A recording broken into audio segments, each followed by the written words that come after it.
As a young boy, Yasutaka Fujimi was fond of collecting bugs. In between working as a mangaka assistant and developing his own swath of works, he had an encounter with a kuwagata, a stag beetle, and began a lifelong hobby of breeding them, as well as kabuto, Japanese rhinoceros beetles. Fujimi's affinity for insects and other arthropods is laid bare in his earlier published works, specifically Vector Case File, a series about a socially awkward female bug enthusiast with a nice rack helping the people around her deal with various insect threats like wood-eating termites and Japanese murder hornets. In 2014, the lifetime bug otaku would finally break free from his chrysalis and spread his wings with the ecchi survival series Kyochu Reto, serving as the writer of the manga while the Red Ice Group and eventually Shu Hiroshi provided the art. 6 years after publication, the world was blessed with the 2020 anime movie adaptation of his work, The Island of Giant Insects. Kyochu Reto, or The Island of Giant Insects, is a manga series about a socially awkward bug enthusiast with a nice rack helping the people around her deal with various insect threats, but this time, they're bigger.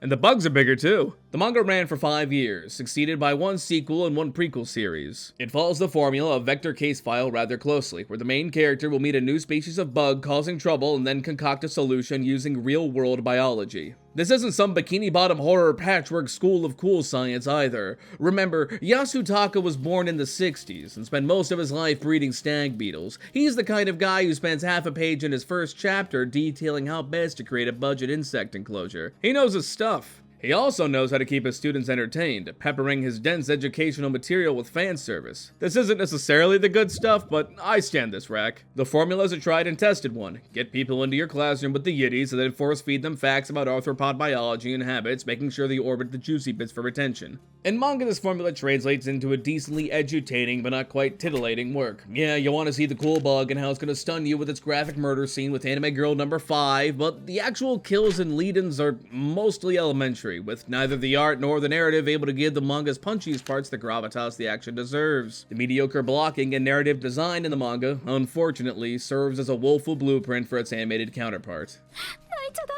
The Island of Giant Insects movie was originally shipped as a 20-minute OVA, packaged with Volume 6 of the manga in 2019. There was moderate buzz around the release, with some modicum of talent being behind production. Specifically, the director, Takeo Takahashi of Spice and Wolf acclaim, hot off his time directing the Yuri series Citrus with Studio Passion.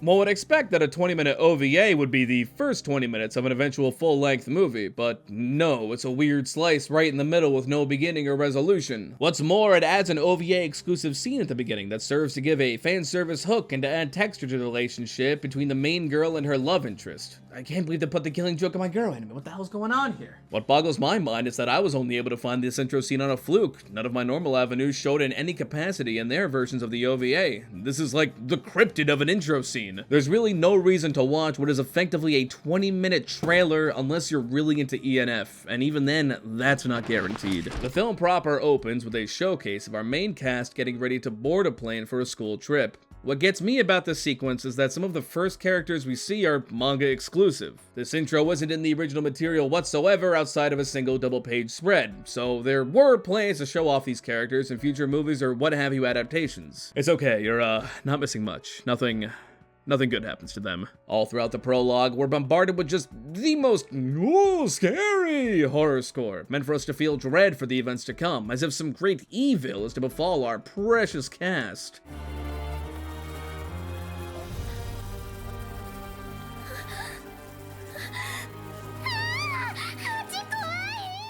The idol gets scared by a bee, there's sexual tension between her and the softball chick, Okuyasu's cousin steps on said bee, and there's yet more sexual tension between the main girl and the class rep. Cut to our main character, Mitsumi Oribe, a cowboy hat-wearing bug otaku stranded on a beach after her plane crashes. On top of some questionable fashion and a pretty swank seal backpack, she possesses an encyclopedic knowledge of all things bug. She meets up with my favorite character, softball club member Ayumi Matsuoka, and sets out to find the rest of her hopefully still alive class.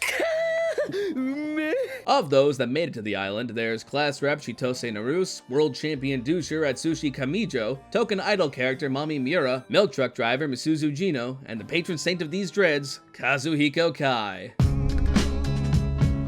For some reason, the anime cut Miki Shirakawa, a soft-spoken character who was a part of the gang in the original text. I actually understand the cut. There's enough characters to juggle as is, and she didn't do much other than provide some basic nursing before... A few others made it out alive, such as Ino, member of the hiking club whose first instinct once securing some soft drinks is to take a wicked piss.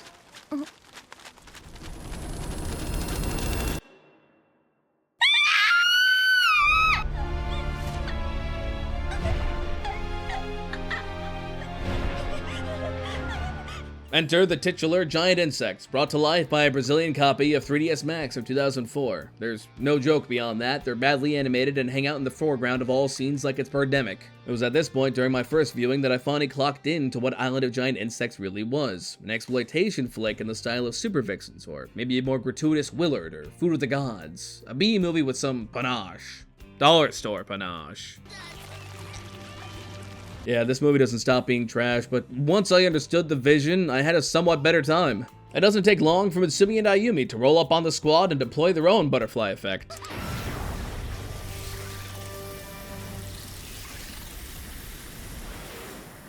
Thus begins the formula for the rest of the film. The characters have to get somewhere, a bug of some sort stops their advance, and the E-Cup cowboy uses real-world biology to get them out of the scrape. Whether it be taking advantage of mud wasp olfactory senses or marching through a tick nest, the problems that arise during the 70-minute journey all boil down to, what does Mitsumi say the solution is? There's no clever use of the party's skills to solve problems, save Atsushi's ability to gag someone with his penis. No, wait, cut that out. Let's talk voice acting. I don't speak Japanese, and my assessment of voice talent in Japanese is certainly limited, but I enjoyed the performances from the main cast. The side characters were phoned in for sure, but they're not the focus. They're fodder for the scary B-movie insects. I'm not gonna freak just because the guy with the Yas sweatshirt has a weird intonation. There is one particular segment later on where a character doesn't stop screaming absolute nonsense, and it skips being annoying and jumps right into noise pollution.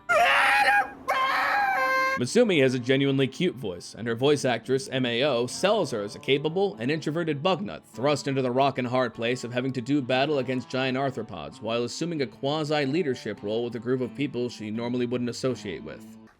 とにかく今の私たちに分かることはあの化け物みたいなアゲハから身を隠して救助が来るまで3日間を生き抜くこと。You might recognize MAO from roles such as Varesa in Genshin Impact or Snow White from Nikkei. Misuzu Jino's voice actress, Chiaki Takahashi, also has a pretty decent range. I really like the way she says Aidoru here. Aidoru. It just tickles the right part of my brain, I can't explain it. Makes sense considering her work as Azusa Miura from Idolmaster. My personal favorite is Misato Fukuen as the oft underestimated Ayumi Matsuoka, also known for her role as Sakura in Street Fighter. Wait, that's the same character. She's just playing the same character! There is also an English dub. Don't worry, we'll get to that. I can't speak Japanese! It's eventually revealed that Mutsumi's adoration for bugs came from time under the tutelage of her master, who is actually the protagonist of Vector Case File. That's a nice touch. Anime shows her eyes though, so you lose points for that. Of course, it doesn't take long for trouble to rear its ugly head.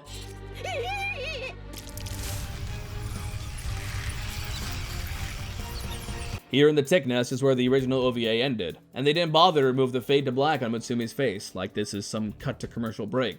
Mutsume gives everyone a quick battle plan on how to navigate the forest with their arms crossed over their chests to minimize external heat. Misuzu, naturally, doesn't cross her arms, not for lack of trying, but because she'd probably be at risk of suffocating if those things puffed up anymore. Eventually, the party runs into Nozawa, the art teacher, and she isn't looking too good.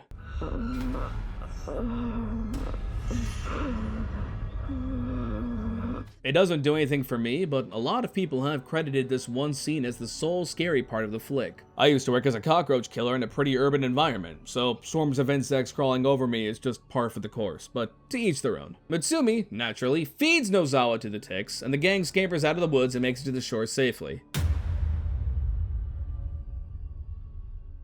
At long last, we get the scene of the movie.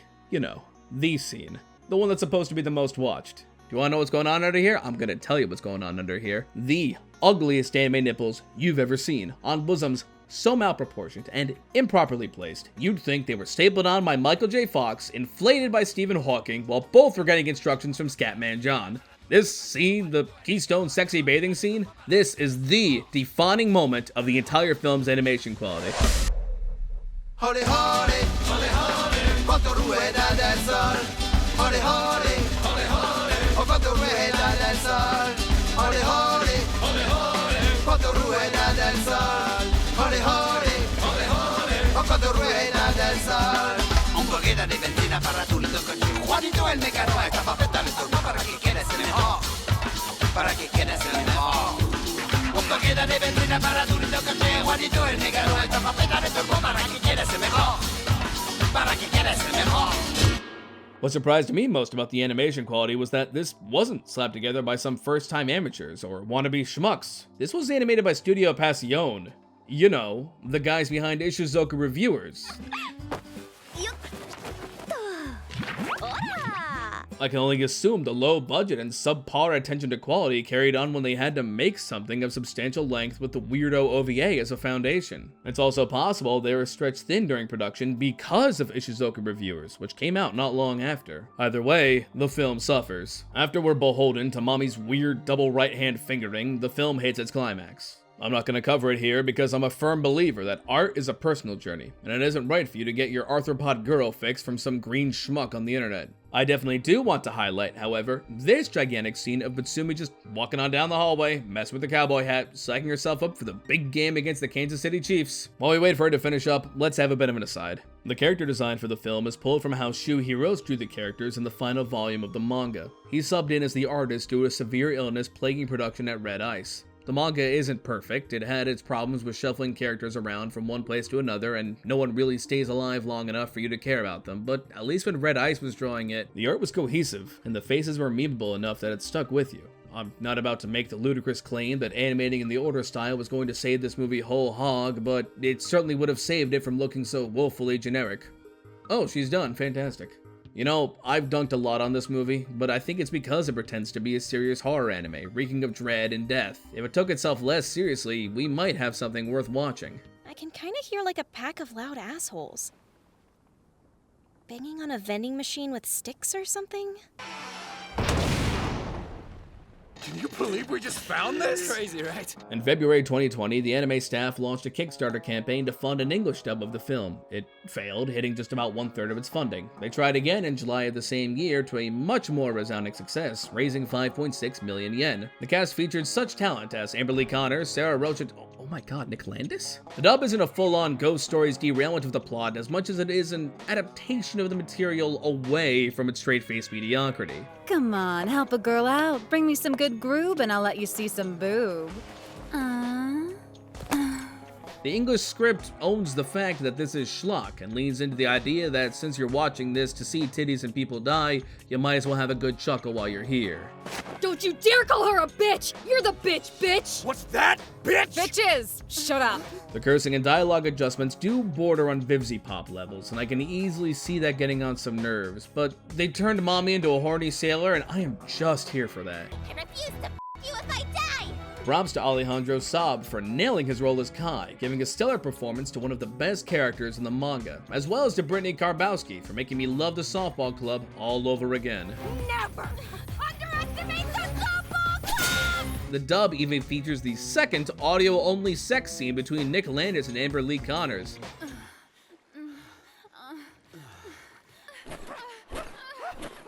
How's that for a fun fact? It's not without its blemishes, though. Audio mixing is a huge problem, with the background music often overshadowing the main cast dialogue. The voice actor for Cheetos, Lizzie Ray, is also noticeably less apt than her co-stars. Not only is her performance suspect, but her microphone appears to be of substantially lower quality as well. Honestly, Mirai, do you really think right now is the time to bully and sexually harass people? Oh, thank God, Chitose. I was worried the stick up your ass didn't survive the plane crash. Bizarre, considering how polished the rest of the cast delivery is, especially Landis delivering some 10 out of 10 zingers. That tide me over for an hour or so. Gobi! All things considered, the dub is easily what I'd recommend most people watch to consume the movie if they're looking for actual entertainment and not necessarily a one-to-one adaptation of the manga. My sweater says yes, but my heart says no! Out of Giant Insects is just a giant freaking mess. From a completely inoffensive manga series to a B-movie anime flick, the property has been through the gauntlet. You can continue to catch up on either the spin-off or the sequel manga series, and if you're some demented freak, you can cross your fingers and pray to your weird fetish god that they make a second film. Don't hold your breath, Chief.